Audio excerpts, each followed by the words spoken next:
Hello there. I'm going over a tier list of the best and worst races for PvP in Dragon Ball Z Final Stand. This is my opinion, do not harass me in the comments. Before we start, here's how I will rate them. I will randomly pick each race, so there is no script. Let's begin. Gyen race. Starting off with the Gyen race's average key max. After comparing their forms to other races' key max multipliers, I come to the conclusion that they have the second best average key max in Dragon Ball Z Final Stand. They have half of Super Saiyan Blue KAIOKEN times 10's key max, aka the best key max in game. The Gyen race is right behind the Namekian race's key max, which has an average of x6 key max multiplier. Now let's move on to advantages during battle. The Gyen race is a copy of the Saiyan race but with better key max. With that being said, the Gyen race has higher stat boosts and better key max than most races. For this, I'll be putting the Gyen race as number 2 for highest stat boosts, behind Saiyan's by 50 stats. But there is 2 flaws the Gyen race has.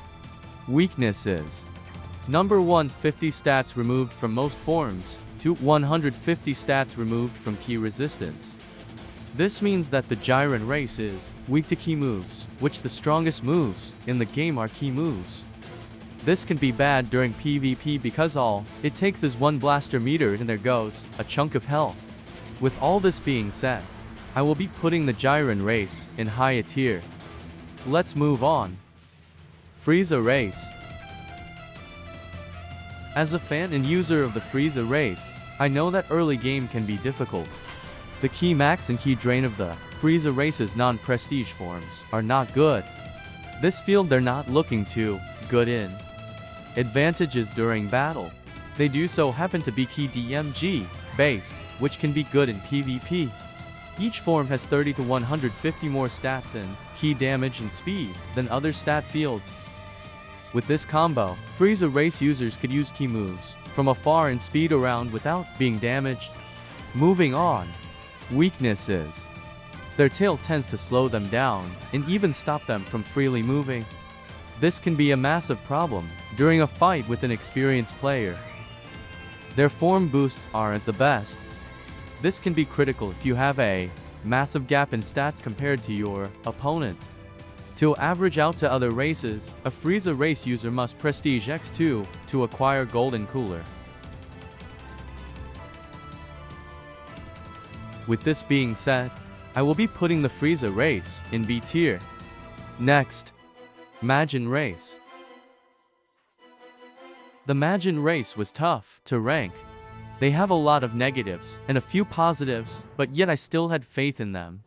Average key max. If you didn't know, the Majin race has the worst average key max in the game. Just look. X for key max for a prestige to form. You gotta be joking. They 100% failed this field.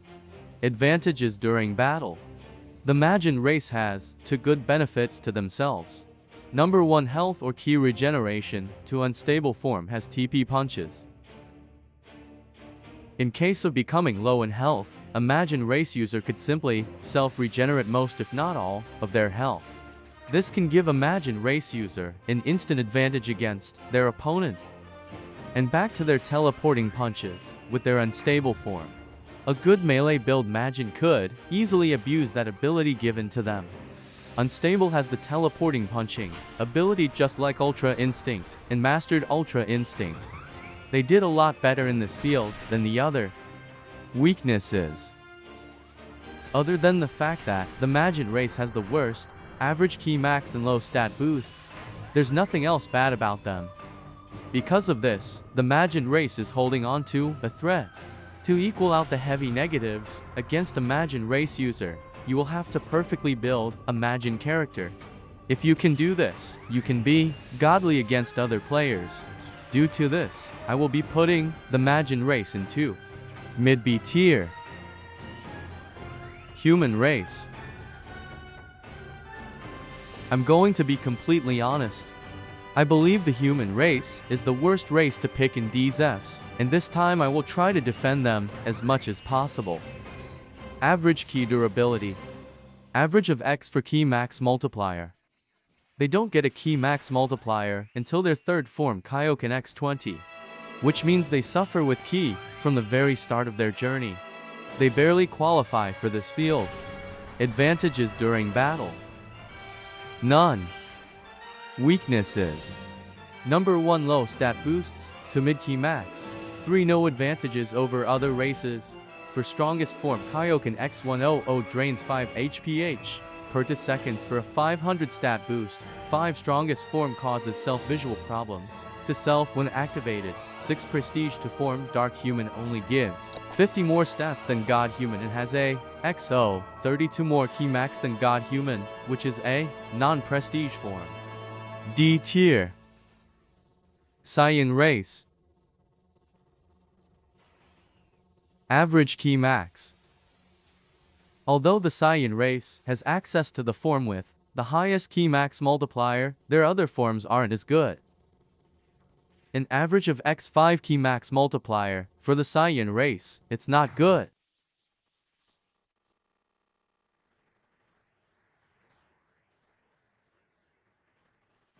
For any other race, X5 would be fine. Saiyans barely passes this field. Advantages during battle. Saiyans have the highest form stat boosts in the game, having 50 stats more than the Gyen race. The Saiyan race also has X10, which has the highest key max multiplier in the game, standing at X10 key max. These are some worthy feats to have. Weaknesses. Although the Saiyan has the highest form stat boosts than any other race, they suffer with lower base stats than all other races in DZFs. Because of this, other races still have a chance to overpower a Saiyan race user. Saiyans will also suffer during the beginning of their journey due to low base stats. They are only a power unit in late game, but by then, other races will have an equal chance to compete and surpass a Saiyan's power. And because of this, I will be putting Saiyans in C tier. Next, Namekian race. Average key max. The Namekian race has the best average key max in the game.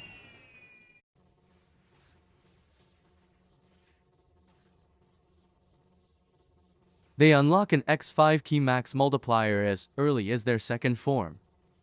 X5 key max multiplier is around the average for every other race's key max average, but the Namekian race gets it at the very beginning.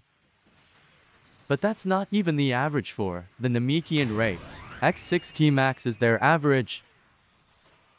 Advantages during battle.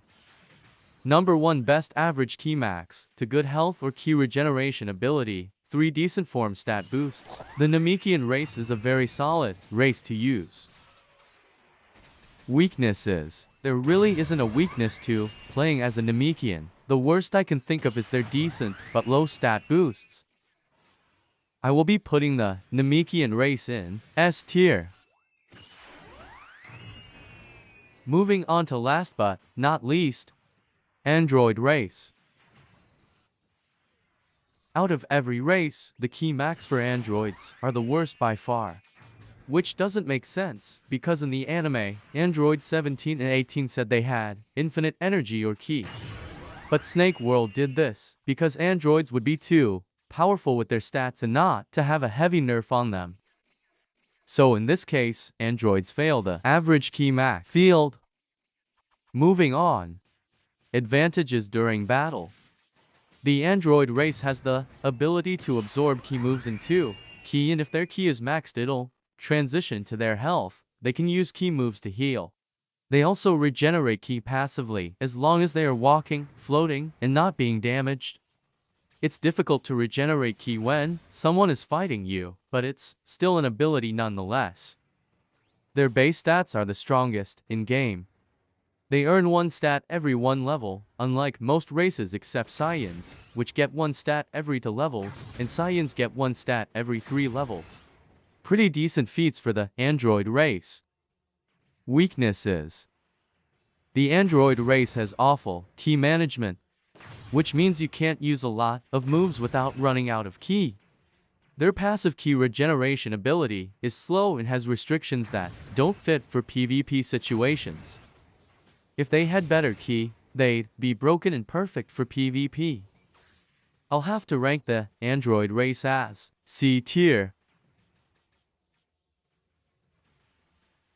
Well, here's my tier list for best to worst races for PvP in Dragon Ball Z Final Stand. If you like content like this, subscribe to the channel. Bye.